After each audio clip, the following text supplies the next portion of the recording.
Merci, bonsoir à tous. Les questions que vient de formuler rapidement Sabre sont effectivement des questions centrales. Je ne pense pas, à moi tout seul, pouvoir y répondre d'une manière définitive et en particulier proposer un ensemble qui nous permettrait de rompre radicalement avec la situation actuelle. Mais je voudrais quand même ce soir évoquer quatre points. Le premier, c'est faire une espèce de zoom sur le chômage des jeunes, qui, on le dit, est important et ne s'est guère réduit et est reparti très fortement à la hausse depuis le début de la crise. Un deuxième temps qui sera consacré au fait qu'en réalité, quand on regarde bien les choses, c'est moins le chômage des jeunes que le chômage des jeunes peu ou pas qualifiés. Cette notion de qualification étant effectivement difficile, mais étant appréciée, pouvant être appréciée par le niveau de formation.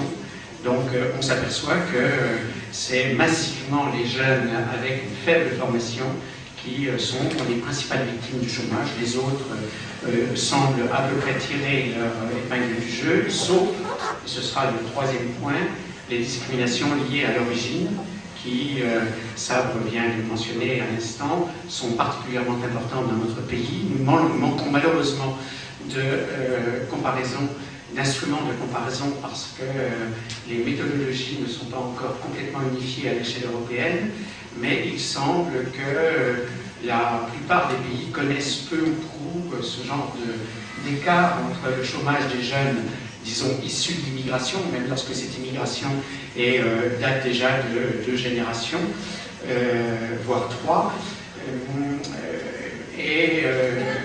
Mais reste quand même que la France semble être un petit peu plus marquée du point de vue de cette discrimination. Donc j'en dirai quelques mots, puis j'avancerai peut-être quelques explications, et enfin un quatrième point qui sera consacré aux politiques publiques qu'on peut essayer de mettre en œuvre pour aller contre l'ensemble de ces phénomènes, qu'il s'agisse du chômage des jeunes en général, du chômage des jeunes peu ou pas qualifiés, du chômage des jeunes issus d'immigration, donc victimes de discrimination, notamment de type ethnique, et enfin les autres types de discrimination qui peuvent exister. Tu as mentionné ça, la discrimination entre les hommes et les femmes. J'en dirai quelques mots très rapidement si j'ai le temps. Alors, premier point, le chômage des jeunes. Avant, j'espère ne pas trop vous assommer de chiffres, parce que c'est vrai qu'il s'agit de matière où on est obligé de s'appuyer sur des chiffres si on veut faire un constat, si on veut ne pas en rester simplement à une description de type littéraire, si on veut quantifier le phénomène et montrer à quel point, dans certains cas, il atteint un certain degré de gravité. Mais globalement, donc, en France, mars 2010, c'est le dernier chiffre que l'on a. Je fais une petite parenthèse, c'est d'ailleurs même pas l'INSEE qui l'a diffusé, c'est Eurostat, parce que Eurostat possède détient les fichiers, se voit transmettre les fichiers que l'INSEE obtient à partir de son enquête emploi, qui est la principale source d'informations statistiques sur l'emploi, et grâce à cette source, Eurostat met à la disposition de l'ensemble des internautes des chiffres que l'INSEE n'a toujours pas mis en ligne. Donc il y a un petit problème là. Bon, toujours est-il que pour les moins de 25 ans, enfin, jusqu'à 25 ans, le taux de chômage était de 22,1% en mars 2010. Quand on essaye de remonter le temps, donc un peu plus de 20%, quand on essaye de remonter le temps, on s'aperçoit qu'en 1978, il y a donc 30 ans, un peu plus d'une trentaine d'années, le chômage des jeunes était déjà, lui, à l'époque, plus élevé que le chômage en général. Le taux de chômage atteignait à ce moment-là 10,1%. C'était considéré comme un seuil d'alerte à l'époque. Vous voyez, depuis, nous avons fait plus que doubler ce chiffre. Alors, il est vrai que la crise a donné un coup d'accélérateur depuis, en gros, septembre 2008. Donc, le chiffre de 22% n'était pas celui d'il y a 2 ans. Il y a 2 ans, nous étions aux alentours de 17-18%. brutalement en l'espace d'1 an et demi, on va dire. Ce sont 4 points de chômage de plus. 4 points de chômage de plus, ça représente quelque chose comme à peu près 250 000 jeunes supplémentaires au chômage. Alors, ça m'amène à faire une double remarque. Ce taux de chômage ne porte pas sur les jeunes en général. Parce que dans la tranche d'âge qui nous intéresse, qui est donc la tranche d'âge 15-24 ans, en réalité en France 16-24 ans, puisque l'obligation scolaire commence à partir à 16 ans, ce qui n'est pas le cas partout ailleurs en Europe. Dans cette tranche d'âge, donc 16-24, on ne comptabilise que les jeunes qui sont sur le marché du travail. C'est-à-dire qui soit ont un emploi, soit sont en recherche d'emploi. Une recherche qui est mesurée d'une certaine manière.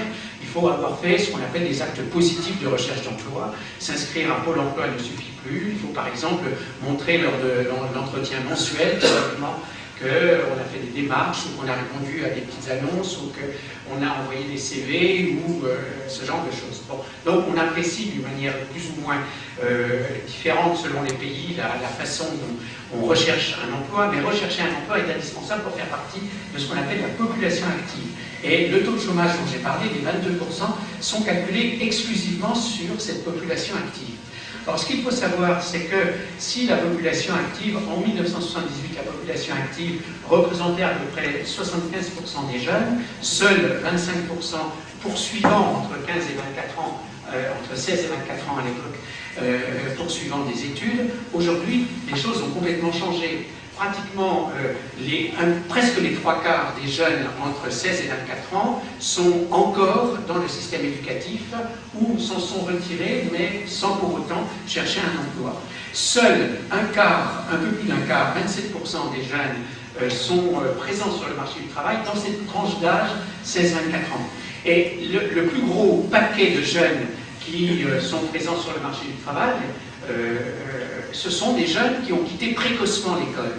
C'est ce que j'essaierai de montrer tout à l'heure, et vous vous en doutez évidemment, c'est que plus on quitte précocement l'école, c'est-à-dire moins on a de capital scolaire à faire valoir, en termes de diplôme notamment, et plus il est difficile de trouver un emploi, plus les employeurs se méfient, et moins ils embauchent. Et donc il est, j'allais dire, quasi normal que le chômage des jeunes de 16-24 ans soit plus fort que celui de la population de 16 à 60 ans en général.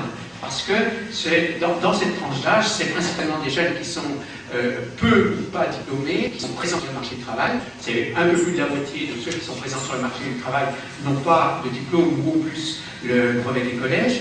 Et donc, tout naturellement, c'est normal que ça fasse remonter le chômage. Puis, dans cette tranche d'âge, c'est principalement des jeunes qui sont peu ou pas diplômés, qui sont présents sur le marché du travail. C'est un peu plus de la moitié de ceux qui sont présents sur le marché du travail n'ont pas de diplôme ou au plus le brevet des collèges.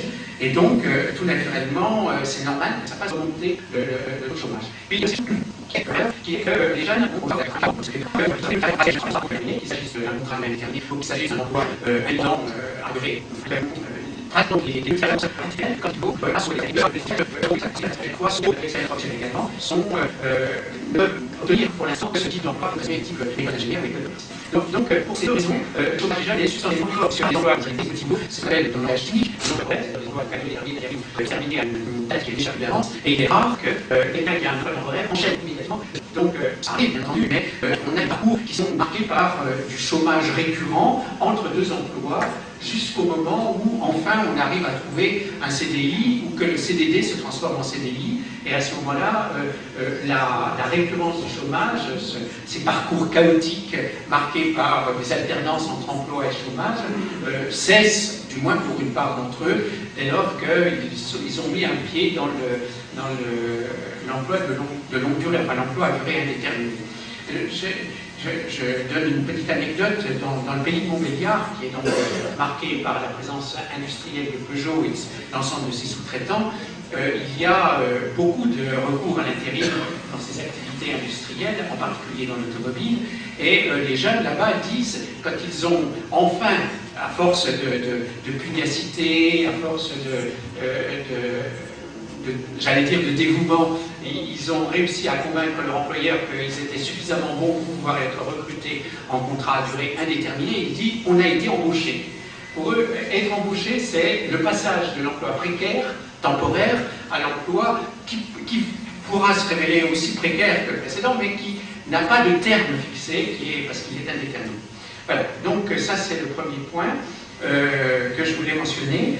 Le deuxième point, donc 22% de taux de chômage, on n'a pas motif à s'en féliciter, mais à l'intérieur de l'Union européenne, la France n'est pas le pays le plus mal loti. On a mentionné tout à l'heure le cas de l'Espagne. Alors attendez, je cherche mes chiffres là. L'Espagne a un taux de chômage des jeunes de l'ordre de 42%. Avec une explosion du chômage au cours des 15 ou 18 derniers mois. Ça, c'est une des conséquences de la crise, mais même avant la crise, le taux de chômage des jeunes était déjà relativement plus élevé en Espagne qu'il ne l'était dans l'ensemble des pays de l'Union européenne à 15. Je préfère me contenter des pays de l'Union européenne à 15, parce que, en gros, ils ont le même niveau de développement, ou des niveaux de développement suffisamment proches pour qu'on puisse les comparer sans trop de difficulté. À les comparer le taux de chômage en France avec celui de la Lituanie, par exemple, ou celui de la Roumanie, ou celui de la Bulgarie, ça pose d'autres problèmes. Et donc, je préfère comparer des choses plus facilement comparables. Donc, en Espagne, on est aux alentours de... je vais vous dire le chiffre exact. Voilà. Oui, c'est 41,2%. J'ai exagéré à peine en disant 42%. Donc c'est un record. En numéro 2, vous avez l'Irlande. L'Irlande est, j'arrondis, à 28% de taux de chômage des jeunes. Ce pays qui, il y a encore 2 ans, était considéré comme le modèle, le miracle irlandais, disait-on, un pays qui avait adhéré à l'Union européenne, qui s'appelait à l'époque la Communauté économique européenne en 1975, donc avec un taux de chômage énorme et qui avait quasiment éliminé son chômage, qui était présenté comme le modèle par excellence qu'il fallait suivre. Heureusement que nous ne l'avons pas suivi, parce qu'il s'est effondré littéralement à peu près de la même manière que l'Espagne. Pas exactement pour les mêmes raisons, mais pour d'autres raisons. Vous avez ensuite l'Italie, 28%, la Grèce, 28%, le Royaume-Uni, 27%, la Suède, 26%. Enfin, vous voyez que même des pays qui sont réputés être des pays plutôt intéressants du point de vue du fonctionnement du marché du travail, la Suède par exemple, on pourrait prendre la Finlande avec 24% de taux de chômage chez les jeunes, même ces pays-là sont frappés d'un surchômage des jeunes qui est extrêmement élevé. Et donc, la France n'est pas un cas particulier de ce point de vue-là. Mais, ceci étant, ça reste quand même un cas particulier dans la mesure où il y a des pays qui font quand même nettement mieux que nous. Tous les chiffres que je vous ai cités sont des chiffres de mars 2010, c'est-à-dire ils prennent en compte les effets de la crise. Or, dans ces chiffres, je prends le pays qui est le taux de chômage le plus bas des jeunes, c'est les Pays-Bas, avec 7% de taux de chômage des jeunes. Et les adultes, la population active, là, il va falloir que je m'interrompe de temps en temps pour manger ces délicieuses petites choses. Donc, le taux de chômage, en général, aux Pays-Bas, est de 5%, à peine 5%, 4,7%. Donc vous voyez qu'un pays comme les Pays-Bas, pourtant très ouvert sur la concurrence internationale, très ouvert sur le monde, avec une industrie qui représente une part non négligeable de l'activité, a pu éviter en partie les méfaits de la crise que nous avons connus dans l'ensemble de l'Union européenne, l'ensemble du monde industrialisé, et puis en France plus particulièrement. Je voudrais citer aussi l'Allemagne, qui n'en est qu'à 10% de taux de chômage de jeunes. Alors, ce qu'il y a de très curieux en Allemagne, j'en dirai 2 mots tout à l'heure pour terminer, c'est que le taux de chômage des jeunes, c'est la seule exception, pratiquement en Europe, il est quasiment identique au taux de chômage de l'ensemble de la population. Il n'y a pas de différence entre les jeunes et les moins jeunes du point de vue de la situation du marché du travail. Dans les 2 cas actuellement, on est aux alentours de 10%. 9,% pour la population dans son ensemble et 10% pour les jeunes. Donc, vous voyez, il y a des situations où on a réussi à contenir le chômage, et notamment le chômage des jeunes, plus facilement et de meilleure façon qu'en France. Alors, on essaiera de comprendre pourquoi tout à l'heure. Et puis, ce que je veux dire, c'est, dernière chose qu'il s'agit de préciser, c'est que les jeunes, ce ne sont plus les mêmes que dans le temps. Bon, moi j'ai été jeune dans le temps, maintenant je suis vieux, donc tout le monde voit que les jeunes changent avec ils vieillissent en gros, mais c'est pas de ça dont je veux parler. C'est que les jeunes qui arrivent aujourd'hui sur le marché du travail, c'est absolument pas les mêmes que les jeunes qui arrivaient sur le marché du travail de mon temps, si j'ose dire. Je vais pas vous dévoiler mon âge, je vous laisserai le soin de le deviner, certains me connaissent, mais quand je suis arrivé sur le marché, enfin, quand j'étais étudiant, parce que j'ai eu la chance de faire des études, nous étions dans ma classe de terminale, nous étions 7. Et à l'époque, moins de 10% des Français poursuivaient jusqu'au bac, ou au-delà en général. Moins de 10%. Aujourd'hui, on est pratiquement à 70%. 70% des jeunes qui ont l'âge ont un niveau bac. Donc sont allés au moins jusqu'au bac sans forcément le réussir. Je le répète, dans ma génération, dans ma classe d'âge, nous n'étions que 10%. Et à l'inverse, quand on regarde les choses de près, on s'aperçoit que, alors là aussi il va falloir que je retrouve les chiffres, on s'aperçoit que ces jeunes qui arrivent, ils sont, au moins du point de vue du diplôme, infiniment plus diplômés que ma génération ne l'était. La règle dans ma génération, était considéré comme diplômé quelqu'un qui avait le certificat d'études. C'est pas tout à fait 1930, mais en gros, moi j'étais en terminale en 1959, et bien en 1959 encore, il y avait la majorité de la population jeune s'arrêtait au niveau du certificat d'études. Donc la majorité, ça veut dire qu'on était aux alentours de 52-53% des jeunes qui terminaient au certificat d'études. Le certificat d'études, c'était pour montrer qu'on savait lire, compter, écrire, calculer, quoi, de manière satisfaisante. Et pour le reste, c'était basta. Donc les jeunes qui arrivent aujourd'hui sur le marché du travail, c'est qui? Eh bien, pour vous donner une espèce de référence, j'ai pris l'année la plus ancienne qu'on a pu trouver pour des statistiques comparables avec celles d'aujourd'hui, c'est 1977. Donc, il y a une trentaine d'années, on va dire. En 1977, sur l'ensemble des jeunes qui sortaient, 16% avaient suivi une formation supérieure. 16%. Donc, 1 sur 6. Il y en avait 44% qui s'étaient arrêtés au bac ou au CAP ou BEP. Quand je dis s'étaient arrêtés au bac, ça ne veut pas dire qu'ils avaient le bac. Ils avaient le niveau bac. Certains renouvelaient, mais une partie de ceux qui échouaient allaient sur le marché du travail. Donc 44%. Et enfin, s'arrêtaient au brevet ou sans aucun diplôme, brevet des collèges, 40%. C'est-à-dire qu'au total, 84% de la population ne dépassait pas le bac, et là-dessus, moitié ne dépassait pas le brevet. Aujourd'hui, s'arrête au niveau du brevet ou son diplôme 19%, ce qui est encore beaucoup, ce qui est trop à mon avis. Vous comprendrez pourquoi tout à l'heure. 17% contre 40% il y a 30 ans. Vont jusqu'au bac ou jusqu'au CAP 33% contre 44% il y a 30 ans. Donc ça s'est un peu dégonflé, mais pas énormément. Et en revanche, là où ça s'est considérablement, considérablement augmenté, c'est les gens qui ont une formation de type supérieur, sans forcément avoir le diplôme de type supérieur, mais au moins 1 an dans le supérieur. Il y en a 41% qui arrivent dans la classe d'âge qui est arrivée sur le marché du travail en 2006. 41% contre 16%. On a presque multiplié par, disons par 2,5, la proportion d'une classe d'âge qui accède avec des études. Vous lui avez expliqué le boulot, vous lui avez mis des outils entre les mains, vous lui avez dit il faut que j'arrive à avoir le même rythme que les autres, sinon la chaîne va être ralentie à cause de toi ou on te fout la porte. 3 heures. Donc aujourd'hui, il n'y a quasiment plus aucun métier qui exige 3 heures. Simplement transmettre le minimum de connaissances pour se familiariser avec la façon de faire de l'entreprise, ça demande plus de 3 heures. Donc on est dans un autre univers. Et normalement, ces jeunes mieux formés devraient être moins souvent chômeurs, moins fréquemment chômeurs que ce n'était le cas auparavant. Ben, c'est l'inverse, ils sont 2 fois plus chômeurs que ce n'était le cas en 77. D'où mon deuxième partie, chômage et formation. Ce que je veux dire, tiens, en une phrase, c'est que derrière l'apparence du chômage des jeunes en général, on rencontre le chômage des jeunes non qualifiés en particulier.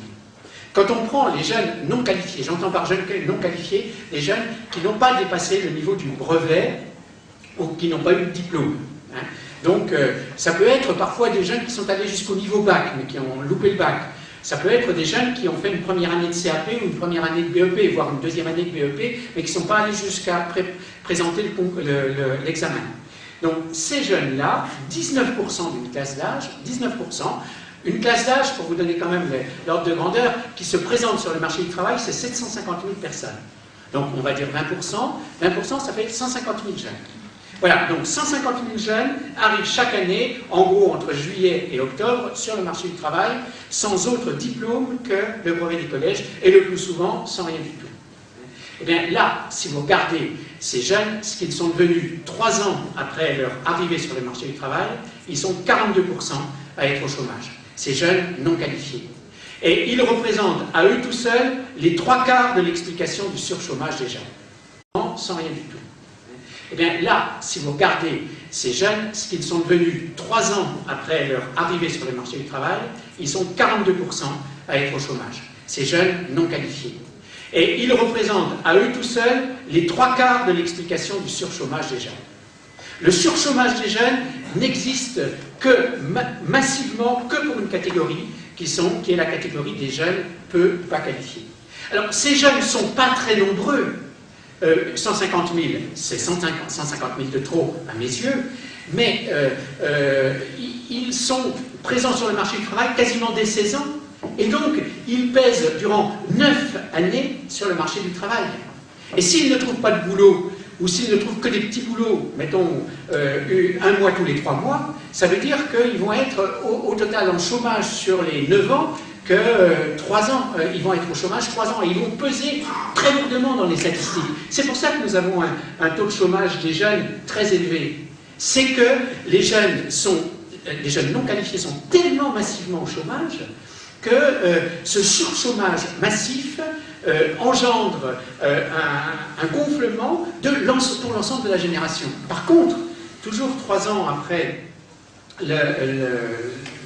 l'octroi, enfin l'obtention d'un diplôme de type CAP ou BEP, ou de type bac, ou de type enseignement supérieur, quel est le taux de chômage des autres? Eh bien, en 2008, ceux qui... oui, c'est trop? D'accord. J'aurais pu en profiter pour manger un baklava, là, ou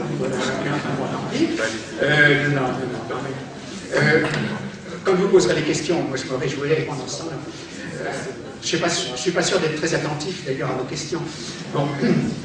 En 2008, donc pour les jeunes qui étaient sortis du marché, enfin qui étaient sortis avec des diplômes, quand ils avaient un diplôme de l'enseignement supérieur, ils étaient pour 6% au chômage. 6%.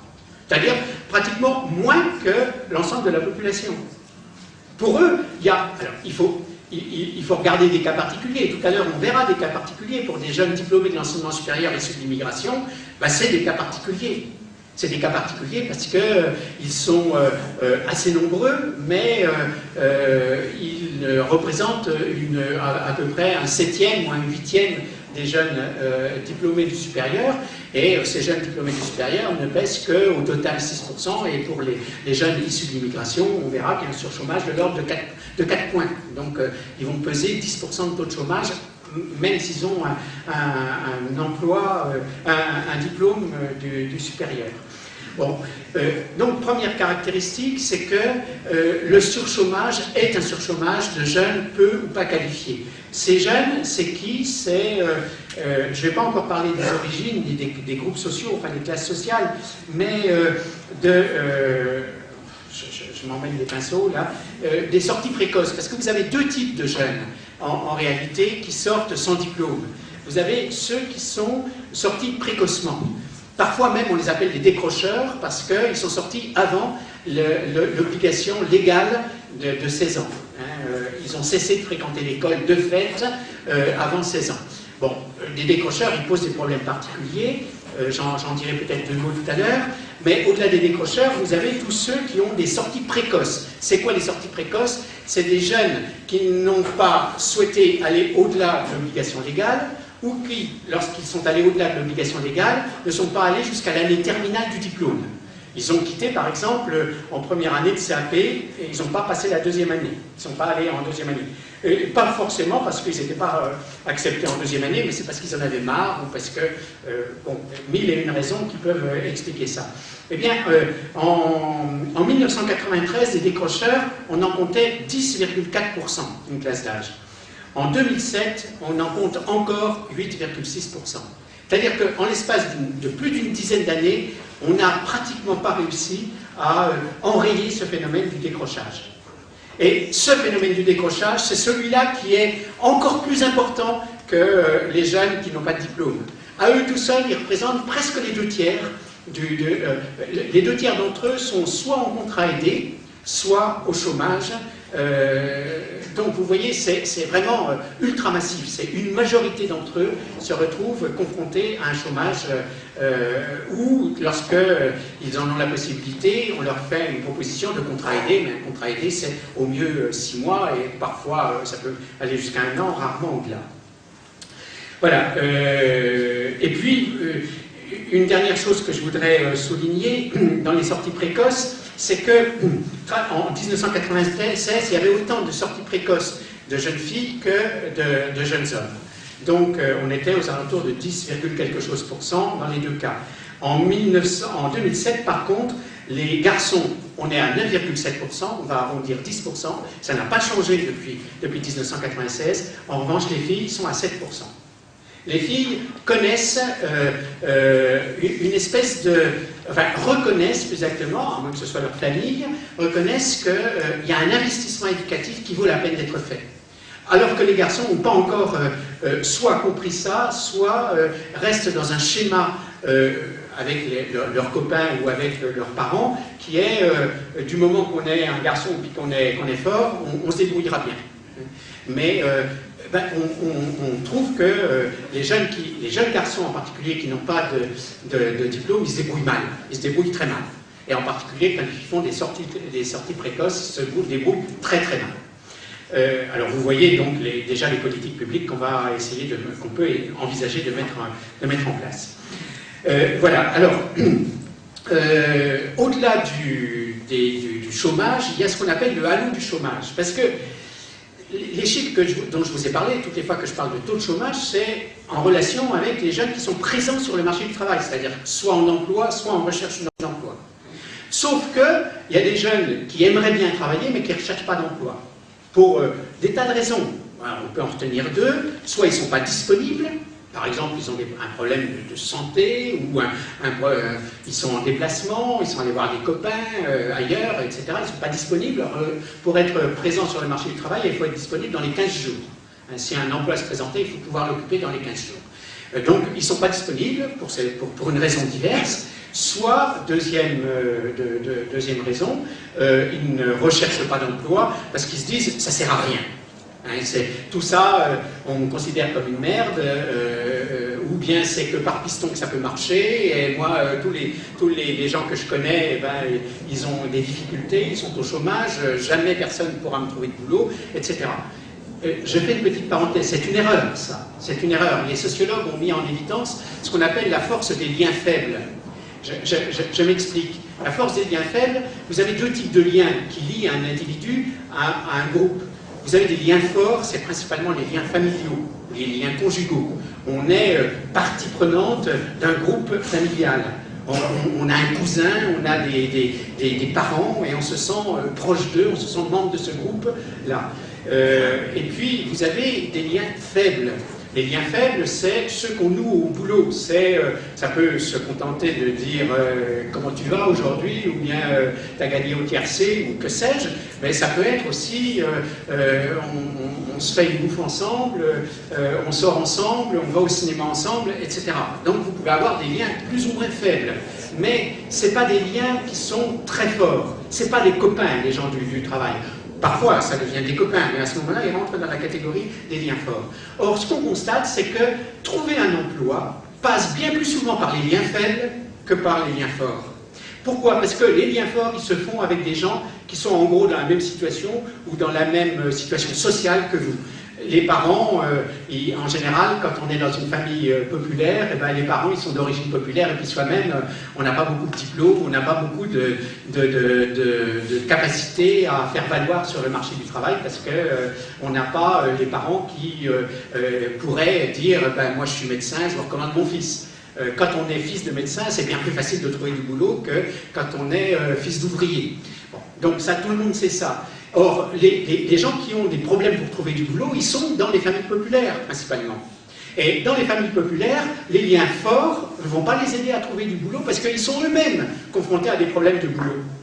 Alors que les liens faibles, les copains, les amis de travail, si on a eu la chance de passer par un intérim et puis qu'on s'est fait quelques petites connaissances, eh bien, c'est ces gens qui, une fois rencontrés dans la rue, vous disent « Ah ben, tu sais pas, là, la boîte où tu es venu faire une mission d'intérim, elle recrute, là, tu devrais aller voir. » Et c'est comme ça qu'en général, l'information circule et qu'on peut trouver du boulot. Je ferme ma parenthèse un peu longue.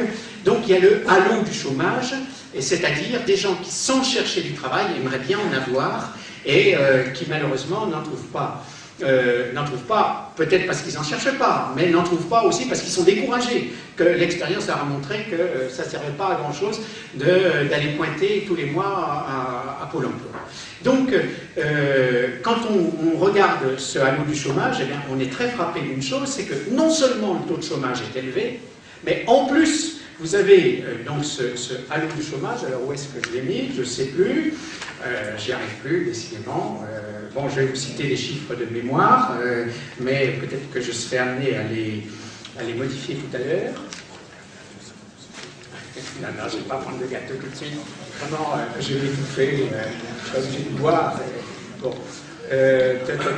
halo du chômage OS, voilà, voilà, ça y est. Eh bien, dans le halo du chômage, des jeunes qui ont le brevet ou pas de diplôme, il y en a 8% qui aimeraient avoir du boulot, et il y a des gens qui ont abandonné purement et simplement le marché du travail. Et il y en a 17%. C'est la proportion d'inactifs, on les appelle les inactifs. Non seulement ils ne déclarent pas vouloir souhaiter un emploi sans en chercher, mais en plus ils ne déclarent même pas souhaiter un emploi. Ils ont trouvé une fille, elle a un gamin par exemple, et puis elle va s'occuper du gamin. Elle dit c'est vachement plus important pour moi de m'occuper de mon gamin que d'aller sur le marché du travail. En plus, qui c'est qui va me garder mon gamin? Voilà, un exemple, et on sort du marché du travail à ce moment-là. Eh bien, dans l'enseignement supérieur, les jeunes qui ont un diplôme d'enseignement supérieur, il y en a 3% qui sont inactifs. Je vous rappelle le chiffre, 16,8%, donc 17% dans les gens qui ont un brevet. Et parmi ceux qui font partie du halo du chômage, il y en a 1,7% dans l'enseignement supérieur, contre 8% dans les gens qui n'ont qu'un brevet. C'est-à-dire que si vous additionnez chômage, halo du chômage et inactivité, parce que inactivité ça veut dire pas de revenus, ou alors si on a une charge de famille et moins de 25 ans, le RSA, si on a un conjoint qui n'a pas lui-même de revenus, ou qui n'a pas elle-même de revenus, donc on a des revenus extrêmement faibles venant de l'aide sociale. Ou alors de la débrouille. Hein, mais c'est un cas que je ne considère pas, je le considère comme étant une forme de réponse sans doute obligatoire quand on est dans des situations de ce type, mais qui n'est pas souhaitable ni pour les personnes, ni pour la société dans son ensemble. Bon, donc on s'aperçoit qu'une majorité, et même une assez grosse majorité des jeunes non diplômés vivent une galère pas possible.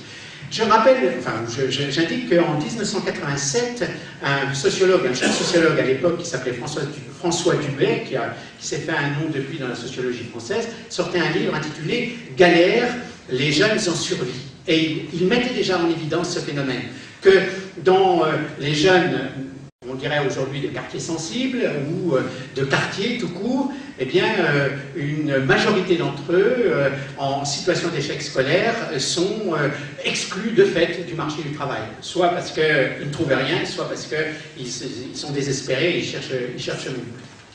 Voilà. Alors, troisième point, bon, je pourrais en rajouter une couche, hein, histoire de faire de la désespérance. Quand ces jeunes trouvent du boulot, c'est généralement des boulots de mauvaise qualité, c'est-à-dire des CDD, du temps partiel, donc des emplois temporaires ou du temps partiel. Bon, je ne vais pas en rajouter là-dessus. Je vais passer tout de suite à mon troisième point, c'est la discrimination. S'ajoute à cela, pour les jeunes issus de l'immigration, qu'il s'agisse de jeunes immigrés eux-mêmes, c'est par exemple le cas des Africains d'Afrique subsaharienne, qui sont majoritairement, aujourd'hui, quand ils arrivent sur le marché du travail, donc entre 18 et 25 ans, ou entre 16 et 25 ans, ils sont majoritairement eux-mêmes immigrés, ou fils ou filles d'immigrés, généralement les deux parents, voire petit-fils ou petite-fille d'immigrés. On a pu comme ça remonter les générations. Pour la troisième génération, ça pose plus de problèmes, parce qu'on a des problèmes. On peut renseigner sur un certain nombre d'enquêtes le lieu de naissance des parents, et en fonction du nom, du prénom et du lieu de naissance, on peut penser que les parents sont nés à l'étranger. D'ailleurs, souvent on leur pose la question. En revanche, les grands-parents, on n'a pas le droit de poser cette question en France. Et je pense que c'est une bonne chose qu'on ne puisse pas la poser, parce que ça reviendrait à dire qu'on distingue les gens selon leur origine, même lointaine, et non pas selon le pays dont ils ont la nationalité le plus souvent, et dans lequel ils vivent et sont amenés à vivre durant toute leur vie, sauf des cas relativement peu fréquents. Bon, donc, chez les jeunes issus de l'immigration, au sens première ou deuxième immigration, quel est le taux de chômage? Eh bien, on a constaté qu'une partie importante du chômage provenait du fait que ces jeunes issus de l'immigration, je l'ai dit tout à l'heure, étaient aussi issus de familles populaires, et que dans les familles populaires, la poursuite des études va moins de soi, pour des raisons à la fois culturelles, familiales, mais aussi financières. Donc, il est normal que l'on trouve plus de jeunes qui ont peu ou pas de diplôme dans les familles issues d'immigration que dans les familles non issues d'immigration. C'est en gros, on retrouve une parité. Les familles populaires, mettons ouvriers ou employés, ont les mêmes caractéristiques pour leurs enfants, qu'ils soient d'origine immigrée ou non. Donc, il n'y a pas trop de différence. En revanche, là où il commence à y avoir une différence, c'est lorsque on a repéré que les deux parents étaient nés en France. Tout à l'heure, on vous a cité les chiffres tout à l'heure. Donc, le taux de chômage pour des jeunes qui sont allés au plus jusqu'au bac, avec ou sans passer le bac. Les deux parents nés en France, pour l'ensemble des jeunes, donc les 730 000 jeunes tout à l'heure je disais 750 000, c'est aux alentours de ça, qui ont fait l'objet de l'étude, lorsque leurs deux parents étaient nés en France, le taux de chômage était de 13%. D'accord? C'est la référence. Lorsque les deux parents étaient nés au Maghreb, on passait à 30%. Lorsque les deux parents étaient nés en Afrique subsaharienne, on passait à 33% de taux de chômage. Donc, une multiplication par 3, pratiquement, entre les jeunes dont les familles étaient françaises des deux côtés, d'origine française des deux côtés, et d'origine immigrée, donc une multiplication qui est comprise entre 2,5 et 3, selon les cas, selon qu'il s'agit du Maghreb ou qu'il s'agit de l'Afrique subsaharienne. Il n'a pas été possible de faire des calculs similaires pour les jeunes issus de Turquie, mais ils ont été faits en Allemagne, et en Allemagne, le surchômage des jeunes issus de Turquie est à peu près du même ordre de grandeur. Donc, lorsque les deux parents sont nés en Turquie. 3 ans après la sortie de l'école, les non-diplômés lorsque leurs deux parents sont nés en France, les non-diplômés sont toujours 30% à être au chômage. Par contre, lorsque les deux parents sont nés à l'étranger hors Union européenne, parce qu'on ne peut pas faire la distinction par pays ou même par zone, hors Union européenne, c'est 42%. Donc on voit que la discrimination explique un surcroît de l'ordre de 12 à 25 points. Au départ, lorsque les jeunes arrivent sur le marché du travail, la discrimination joue pour plus de 20 points, enfin pour de l'ordre de 20 points. Et avec le temps, elle tend à s'estomper un peu, mais elle reste, au bout de 3 ans, après la sortie de l'école, elle reste encore de 12 points. Donc on voit bien qu'il y a un phénomène qui est de type ethnique, et qu'on a pu mesurer statistiquement. La HALD, maintenant la Haute Autorité de lutte contre les discriminations, a donc commandité un certain nombre d'études, le BIT aussi. Je vous fais part de 2 études qui ont porté sur du testing. Je ne sais pas si vous voyez ce que c'est que le testing. Ça consiste, le principe est simple, une offre d'emploi est diffusée par quelque moyen que ce soit, par Pôle emploi, dans la presse ou sur Internet, et on envoie 2 CV en tous points identiques, sauf sur, alors il peut y avoir le nom, la nationalité et la profession des parents. Voilà les 3 points sur lesquels on joue. Et donc on peut envoyer jusqu'à 6 CV différents pour voir. Alors le nom va donner une idée à l'employeur qui a lancé l'offre d'emploi sur l'origine ethnique de la personne qui candidate. Par contre, le lieu va indiquer l'habitat, le lieu d'habitat, indiquer Neuilly ou bien les 4000 dans la région parisienne, ou en France, ou à Dijon, l'avenue Victor Hugo ou les Grésilles. On voit bien qu'il y a une connotation. Donc là aussi, bien, et on envoie ces CV avec une demande d'entretien. Pas une demande d'embauche, une demande d'entretien, d'être reçu pour d'être convoqué à un entretien.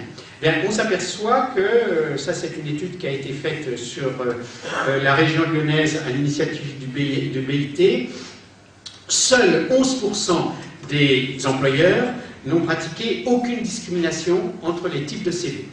C'est-à-dire qu'à caractéristiques identiques, expérience professionnelle, diplôme, etc., sauf le nom, sauf l'adresse, sauf le quartier, et donc ils ont répondu de la même manière, soit un refus, pur et simple, soit pour un entretien, bon, 11%.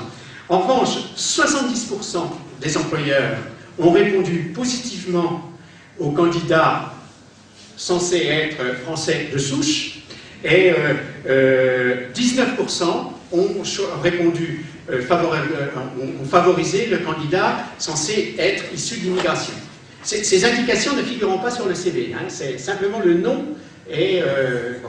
Et donc on voit bien que même s'il y a des réflexes qui font que, soit par sympathie particulière, on veut voir ce que ce jeune, semble-t-il, issu de l'immigration a dans le ventre, ce qu'il vaut, etc., parce qu'il a un CV intéressant, ça peut exister.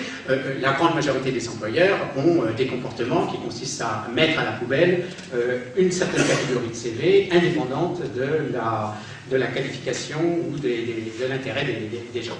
Voilà. Donc, il y a manifestement un problème. Est-il plus affirmé en France qu'ailleurs? Très difficile à dire. Le BIT, donc le Bureau international du travail de Genève, a lancé des études qui, pour l'instant, n'ont pas été publiées, mais il semblerait quand même que la discrimination, qui est loin d'être absente dans la plupart des pays, en particulier, elle est relativement forte, par exemple, en Belgique, semble-t-il.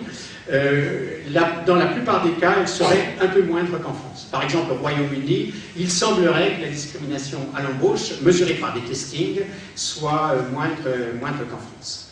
Donc, voilà.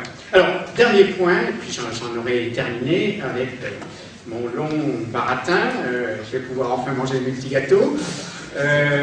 Dernier point, c'est quelle politique publique peut-on mettre en place? Alors, les politiques publiques sont de différentes catégories. moi, je pense, mais peut-être parce que initialement j'étais enseignant, mais je pense vraiment que la question de la formation initiale, et pas de la formation continue. La formation continue, vous comprenez, c'est payé par les employeurs. Quelqu'un qui n'a que des petits boulots ne bénéficiera jamais de formation continue, c'est normal. C'est un système d'assurance. Donc si vous n'avez pas cotisé à l'entrée, si votre employeur n'a pas cotisé pour vous, vous n'aurez jamais de droit à formation. Ou alors, ce sera des droits à formation qui seront financés par l'État sous forme de stage AFPA parce que vous êtes chômeur. Donc, la formation continue, il ne faut pas trop y compter. Il y a sans doute un gros gâteau. On pourrait imaginer qu'une partie de ce gâteau soit prélevée afin d'aider à la formation spécifique des gens qui sont en situation difficile, mais c'est à peu près tout ce qu'on peut faire. On ne va pas pleurer sur le fait que les employeurs envoient en formation continue plutôt les gens les mieux aptes à en tirer profit que les gens les moins aptes, a priori, à en tirer profit. Bon. Donc, les politiques publiques, lutter contre l'échec scolaire, ça me paraît être la priorité numéro 1. Et je suis très frappé d'une chose. Et ça, c'est quelque chose qui me paraît extrêmement important. Le taux de chômage des jeunes au Danemark est de l'ordre de 10%. Fait partie des très bons pays, le Danemark. Le taux de chômage de la population dans son ensemble était, avant la crise, de l'ordre de 4% à peu près. D'accord ? Et le taux d'échec scolaire était de 2%. Je rappelle les chiffres en France, le taux d'échec scolaire au sens large du terme, c'est-à-dire non seulement les décrocheurs, mais également ceux qui n'ont pas de diplôme, c'est 17% d'une classe, ou 19% d'une classe d'âge. 19% d'une classe d'âge, quasiment un cinquième. Donc, vous voyez la différence, 19% dans un cas, 2% au Danemark. Comment se fait-il que ça se passe comme ça au Danemark? Aurait-il une école particulièrement performante? Dépenserait-il beaucoup plus d'argent? C'est sans doute vrai. Ils ont peut-être aussi des politiques publiques plus intelligentes qu'en France. Ça, j'en sais rien. Mais il y a un truc qui marche très très bien, c'est que la quasi-totalité des jeunes, à partir de 16 ans, suivent une formation en alternance. Et elle ne va pas très loin, cette formation en alternance. Elle dure rarement au-delà de 20 ans. Ça, dans le meilleur des cas, ça va aller jusqu'à 22 ans. Les jeunes Danois arrêtent leurs études initiales, en gros, à 20 ans. Mais depuis 4 ans, ils ont des formations en alternance qui font qu'une partie de leur formation est obtenue en entreprise, en quelque sorte. Ça peut être en administration, dans des lieux professionnels, où là, parce qu'on ne peut pas faire la distinction par pays ou même par zone, hors Union européenne, c'est 42%. Donc on voit que la discrimination explique un surcroît de l'ordre de 12 à 25 points. Au départ, lorsque les jeunes arrivent sur le marché du travail, la discrimination joue pour plus de 20 points, enfin pour de l'ordre de 20 points. Et avec le temps, elle tend à s'estomper un peu, mais elle reste au bout de 3 ans, après la sortie de l'école, elle reste encore de 12 points. Donc, on voit bien qu'il y a un phénomène qui est de type ethnique et qu'on a pu mesurer statistiquement. La HALD, maintenant la Haute Autorité de lutte contre les discriminations, a donc commandité un certain nombre d'études, le BIT aussi. Je vous fais part de 2 études qui ont porté sur du testing. Je ne sais pas si vous voyez ce que c'est que le testing. Ça consiste, le principe est simple, une offre d'emploi est diffusée par quelque moyen que ce soit, par Pôle emploi, dans la presse ou sur Internet, et on envoie 2 CV en tous points identiques, sauf sur, alors, il peut y avoir le nom, la nationalité et la profession des parents. Voilà les 3 points sur lesquels on joue. Et donc, on peut envoyer jusqu'à 6 CV différents pour voir... alors, le nom va donner une idée à l'employeur qui a lancé l'offre d'emploi sur l'origine ethnique de la personne qui candidate.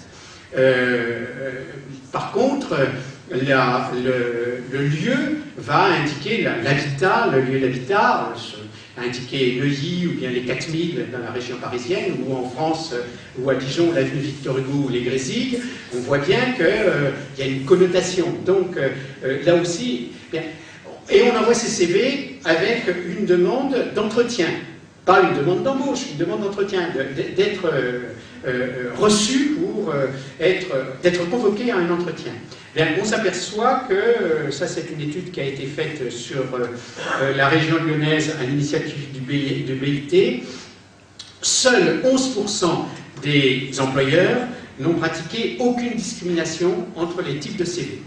C'est-à-dire qu'à caractéristiques identiques, expérience professionnelle, diplôme, etc., sauf le nom, sauf l'adresse, sauf le quartier, et donc ils ont répondu de la même manière, soit un refus, pur et simple, soit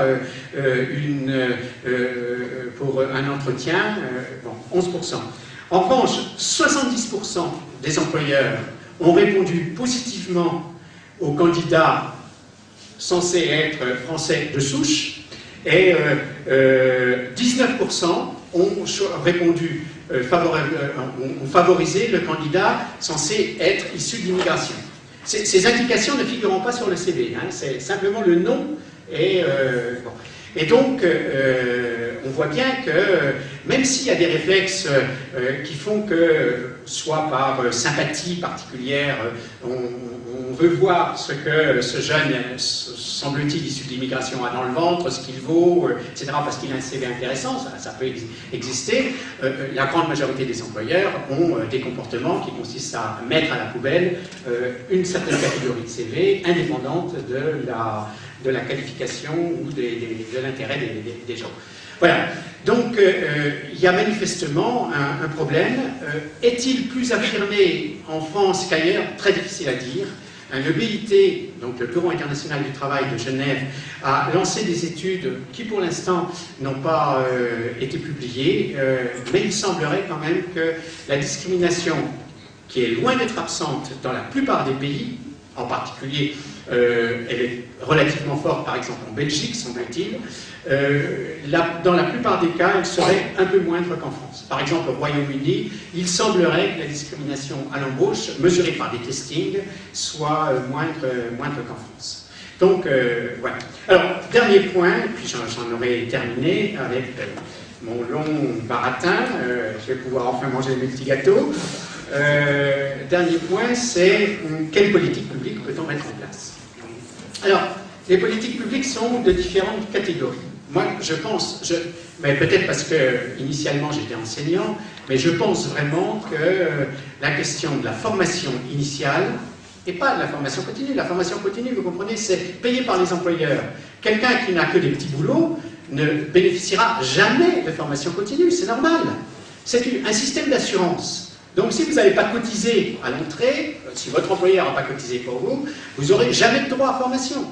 Ou alors, ce sera des droits à formation qui seront financés par l'État sous forme de stage AFPA parce que vous êtes chômeur. Donc, la formation continue, il ne faut pas trop y compter. Il y a sans doute un gros gâteau. On pourrait imaginer qu'une partie de ce gâteau soit prélevée afin d'aider à la formation spécifique des gens qui sont en situation difficile, mais c'est à peu près tout ce qu'on peut faire. On ne va pas pleurer sur le fait que les employeurs envoient en formation continue plutôt les gens les mieux aptes à en tirer profit que les gens les moins aptes, a priori, à en tirer profit. Bon. Donc, les politiques publiques, lutter contre l'échec scolaire, ça me paraît être la priorité numéro 1. Et je suis très frappé d'une chose. Et ça, c'est quelque chose qui me paraît extrêmement important. Le taux de chômage des jeunes au Danemark est de l'ordre de 10%. Fait partie des très bons pays, le Danemark. Le taux de chômage de la population dans son ensemble était, avant la crise, de l'ordre de 4% à peu près. D'accord? Et le taux d'échec scolaire était de 2%. Je rappelle les chiffres en France, hein. Le taux d'échec scolaire au sens large du terme, c'est-à-dire non seulement les décrocheurs, mais également ceux qui n'ont pas de diplôme, c'est 17% d'une classe, ou 19% d'une classe d'âge. 19% d'une classe d'âge, quasiment un cinquième. Hein. Donc, vous voyez la différence, 19% dans un cas, 2% au Danemark. Comment se fait-il que ça se passe comme ça au Danemark? Aurait-il une école particulièrement performante? Dépenserait-il beaucoup plus d'argent? c'est sans doute vrai. Ils ont peut-être aussi des politiques publiques plus intelligentes qu'en France, ça j'en sais rien. Mais il y a un truc qui marche très très bien, c'est que la quasi-totalité des jeunes, à partir de 16 ans, suivent une formation en alternance. Et elle ne va pas très loin, cette formation en alternance, elle dure rarement au-delà de 20 ans. Hein, ça, dans le meilleur des cas, ça va aller jusqu'à 22 ans. Les jeunes Danois arrêtent leurs études initiales, en gros, à 20 ans.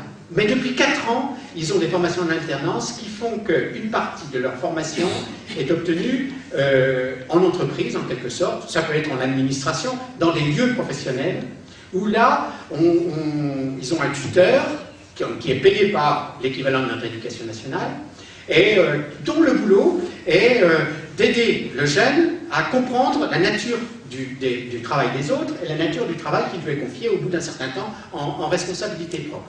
Et de veiller ensuite à ce que dans sa formation, donc qui occupe à peu près, hein, ils ont à peu près 3 mois de congés scolaires, tout compris, et sur les 9 mois qui restent, il y a 4 mois et demi en entreprise, 4 mois et demi à l'école, mais une école qui est un peu particulière, qui ressemble plus à des écoles d'ingénieurs, c'est pratiquement... ils ont un tuteur qui est payé par l'équivalent de notre éducation nationale, et dont le boulot est d'aider le jeune à comprendre la nature du travail des autres et la nature du travail qu'il veut confier au bout d'un certain temps en responsabilité propre.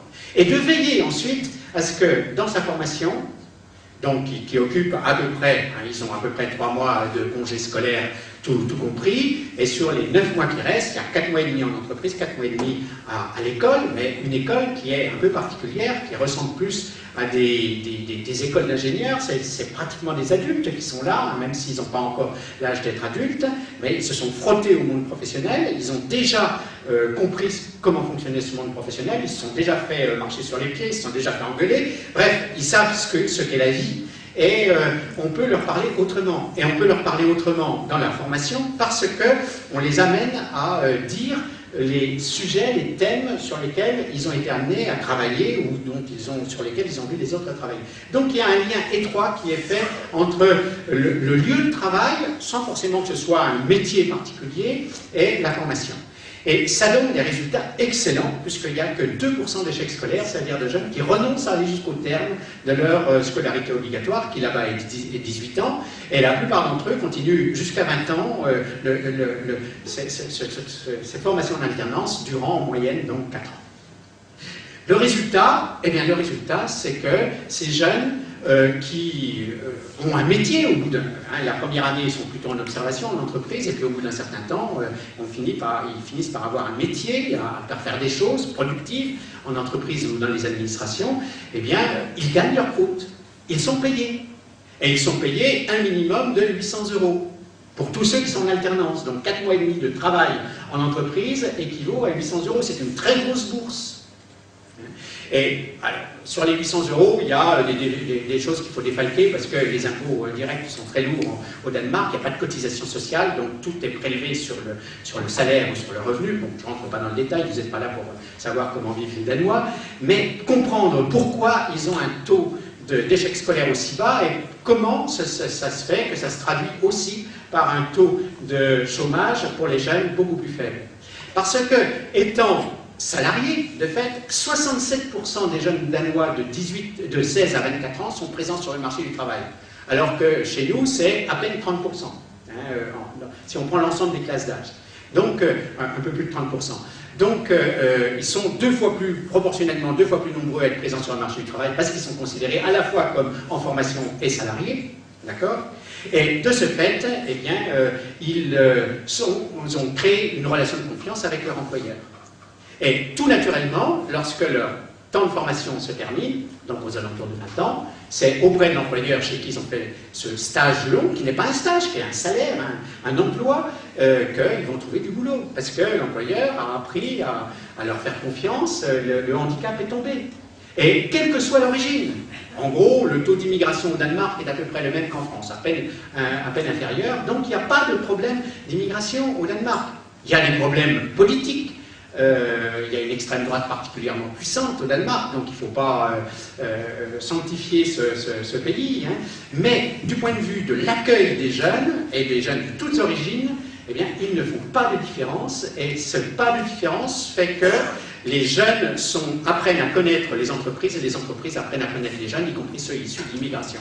Les schémas qu'en France on a pour les jeunes issus de l'immigration, c'est les quartiers, c'est les voitures qui brûlent, c'est les bus caillassés, c'est ça. Résultat, des comportements d'exclusion à l'entrée du marché du travail qui sautent, on le voit bien, lorsque c'est pas un pays modèle comme le Danemark peut l'être, ou comme l'Allemagne peut l'être. Tout à l'heure, j'ai cité le cas de l'Allemagne, il n'y a pas plus de surchômage chez les jeunes. Il n'y a pas de surchômage pour les jeunes, et notamment pour les jeunes non diplômés, parce qu'ils pratiquent systématiquement de la formation en alternance. C'est les champions de la formation en alternance. Voilà, donc la carotte, des primes, des aides pour les employeurs qui acceptent d'engager, dans le cas par exemple d'un contrat de professionnalisation. Les contrats de professionnalisation sont des contrats intéressants, vraiment très intéressants.